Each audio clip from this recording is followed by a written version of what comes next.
Ang maikling kwento natin ngayon ay may pamagat na, ang guro ng silid na may halimuyak ng ulan.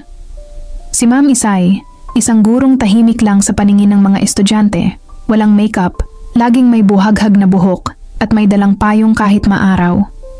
Akala ng iba, simpleng guro lang siya. Pero lingid sa kaalaman ng lahat, bawat kwento ng estudyante ay iniipon niya sa isang lumang journal na may pamagat.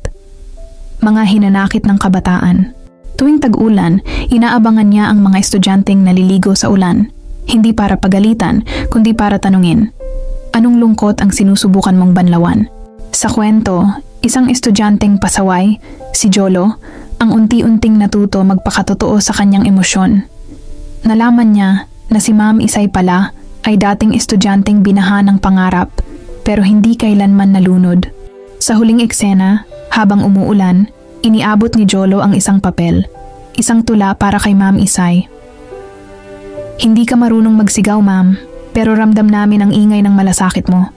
Matapos ang tagpong iyon kay Jolo, nagbukas si Ma'am Isay ng bagong pahina sa kanyang journal. Hindi na lang iyon tungkol sa mga hinanakit ng kabataan. Ngayon, pinamagatan niya itong mga paalala mula sa ulan. Dito niya isinulat ang mga maliliit na tagpo. Ang estudyanteng iniwan ng magulang pero tumatawa pa rin tuwing recess. Ang batang laging huli sa klase pero unang dumating kapag may quiz tungkol sa panitikan. Ang tahimik na transferee na nagbigay ng papel na may pamahiin.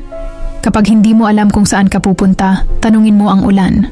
Dumating ang araw ng graduation. Sa halip na tipikal na mensahe, ang speech ni Ma'am ay binuo mula sa journal. Hindi ako perpektong guro, pero sinubukan kong maging pahinga sa gitna ng bagyong hindi niyo ikinuwento. Nang bumuhos ang ulan matapos ng seremonya, walang umalis agad. Ang mga estudyante, isa-isa, lumapit kay Ma'am Isay. Isa lang ang sinabi ng bawat isa. Ma'am, salamat sa ulan.